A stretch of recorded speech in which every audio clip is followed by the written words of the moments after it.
Hey everybody, my clown loach is in there acting up against my striped Raphael there, right up until I got the camera on it. There, he's doing it again a little bit. He was wiggling and pushing up against the side. Reminds me of like kids in the back seat of a car back in the day when there was a bench seat all the way across and the kids pushing and shoving and trying to make room. So I just got done shooting a video of the striped Raphael swimming around the tank a little bit.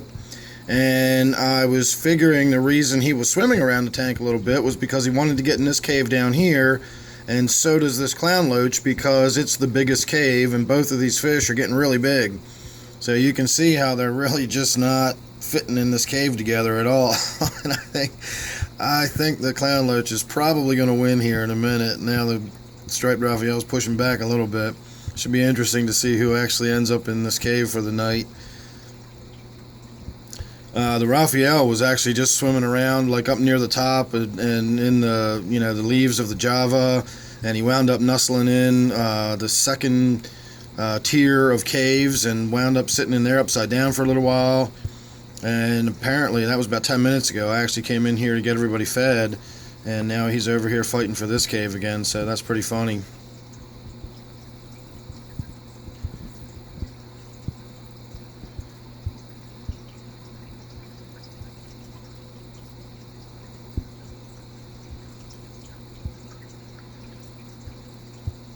One of them's going to give up and just leave and go find some other place. I'm not sure who it's going to be at this point, though. As I was explaining in the other video, both of these fish can hold their own. I think ultimately the Raphael would be the victor. He's got armor plating and vicious sharp spikes that have venom in them. The clown loach is not defenseless, though. It is what is considered a scaleless fish, but it's not entirely scaleless. It just has tiny, tiny little scales, and they're actually embedded in the skin. So for medication purposes, you would think of them as being a scaleless fish, but for defensive purposes, they do actually have some scales. And more importantly, they have little hooked claws in their face that are really sharp. And if they want, they can flick them out and flick their head sideways, and they can really inflict some damage by doing that. Again, how much damage they could do to that armor-plated striped Raphael, I don't know. I doubt a whole lot. So I think if it really came down to it, ounce for ounce, armor for armor, I think the Raphael would win.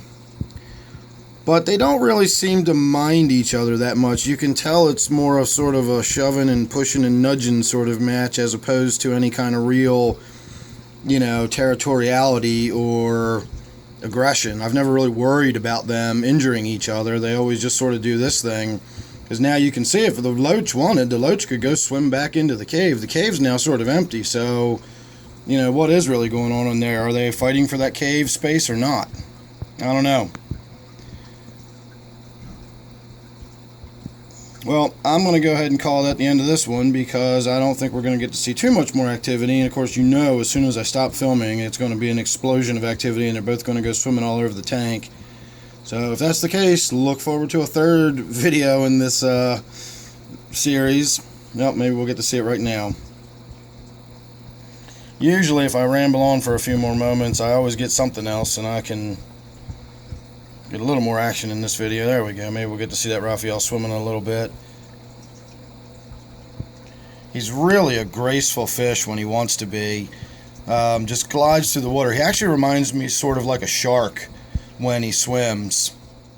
And it's funny when you see him sort of rolling around on the bottom and sort of waddling around on his pectoral fins, like kind of walking back and forth. He just doesn't look like he'd be a graceful fish at all. And then you'll see him swim through the water, free swimming in the water column, and he moves more like a shark or something than he does a tadpole, which is what he kind of looks like. So there you go. I'm going to call that good. He's in his little second tier apartment again, so we're going to leave him there, and if I see anything more interesting, I'll go ahead and film that too. So again, make sure you're subscribed. Don't forget, this one's my gourami tank. Thanks for watching. I'll see you real soon in the next one.